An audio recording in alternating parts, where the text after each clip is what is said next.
What do you think enabled the team balance? The energy the second unit brought on the defensive end in the second quarter, I think, changed the outcome of that game. And it's what we've been preaching all year, but it was really the first time we saw all five guys on the court talking defensively, whether it was switching or our normal package of weeks and ices and a bunch of other terminology that you guys probably have no idea what it is, but they were all talking. And when that happened, we started moving as a unit defensively, and it allowed us to get out and go on a run. And I think we just, we kind of carried the momentum through from that point on. Oh, yeah, absolutely. The second quarter stretch was the best we've been defensively, and in my opinion, all year long.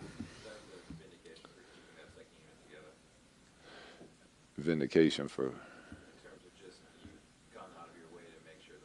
I know who the vindications for who. For me? Why do I need it?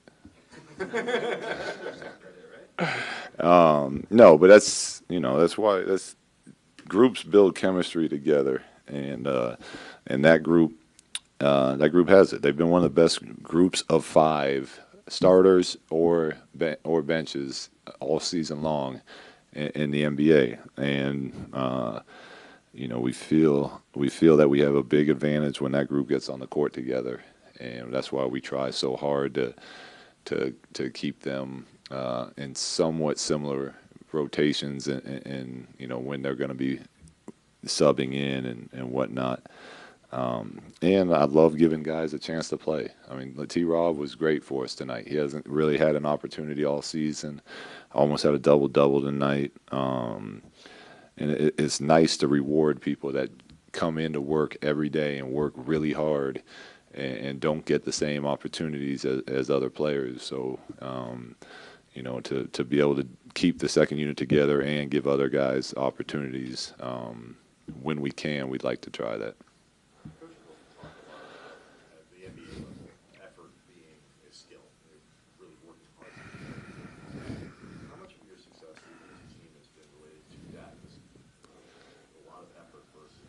A lot, and even more so when we break down the film and we see, when you break down film, you see a lot of mistakes, and as coaches, you're obviously nitpicking, and it's probably not fair, but there's a lot of stuff that we need to clean up and get better at. But the fact that we're 9-9 now, I think speaks a lot to the effort that our guys are playing with. The trust that they're having in each other.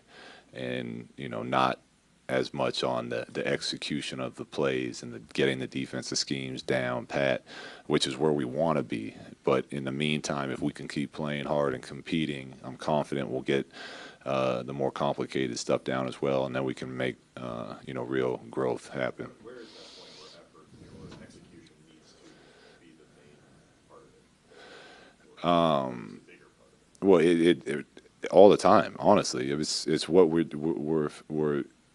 trying to do every day is work on that execution. It's like at the end of the game today, I called that timeout late because that second unit that was great, they just started running high pick and rolls for the last 5.5 minutes. And that's, although we get to waste more clock doing that, and where the lead was, it's not a bad option. We're not there yet.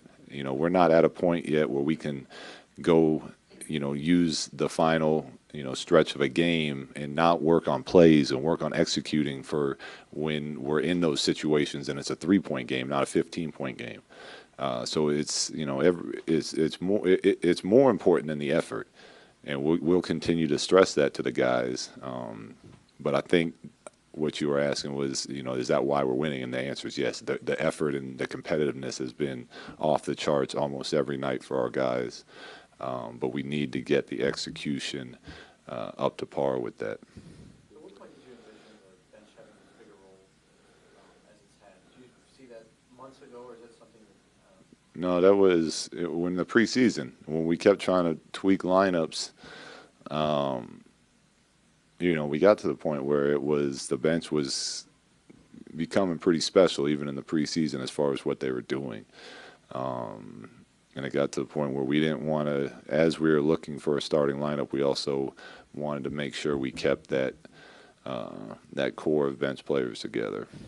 When you're talking about that second unit, how do you see the skills that those guys have complement each other?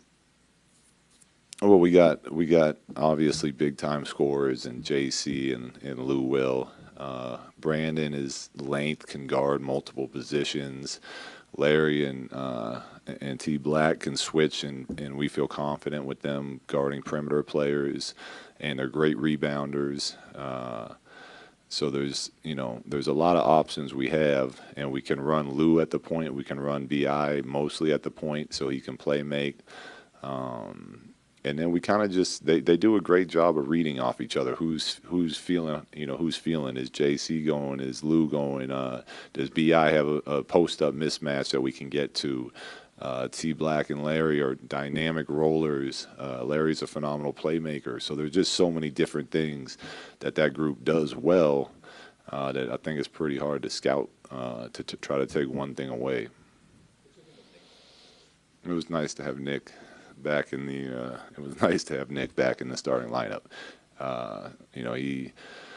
He's done it all season for us, where he's kind of a knockdown 3-point shooter that gets the crowd into it. He hits shots when we need it, when the offense isn't really working for us. And it was, I thought he, for not playing in the last 3-4 days, however long it's been, he was really good tonight. What do you do to prepare for, do you say something for this next stretch of 4 and 5 nights on the road? I mean, that's got to be a challenge. It is a challenge, and we're going from the south to the north back to the south. It makes zero sense, but we'll talk about that in practice tomorrow, and you do your best to as far as preparing, just try. I know it's cliche, but just literally trying to take one game at a time. As coaches, we'll look bigger picture than that as far as minutes and how much certain guys are playing. But the message to the players is, we got New Orleans to start it off. Let's try to start with a win and focus all on that. Yeah. I mean, I think he'll be back at some point this trip.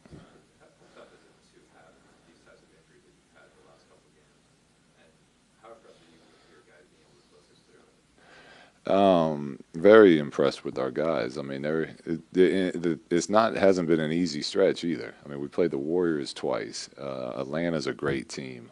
Played them, so it's not just them, figuring out ways to do it and getting a big win for us tonight, but it's doing it against elite competition, and real happy and proud that they continue to want it and continue to show growth. And I mean, one of the messages tonight, Atlanta forces first or second most amount of turnovers in the league. We had 9 turnovers tonight. They're one of the best rebounding teams in the league. We have 53 rebounds tonight. So it's like these little things that you see where it's easier to say we're hurt, we've lost 2 in a row. Like, we play in the NBA. We got a road trip coming up. It doesn't really matter. Our guys, continue to fight and prove that they want to be better and they want to win. Even when everybody's healthy, how much is it healthy to mix and match lineups, to do things differently game to game, that you don't actually have an A-list guy at the top, 1 or 2 Paul George type guys, but you kind of have to work around. How does it? How much does it help you as a coach to be able to mix and match lineups and plug guys in where you want to plug them in rather than sort of having to go with superstar roles or things like that?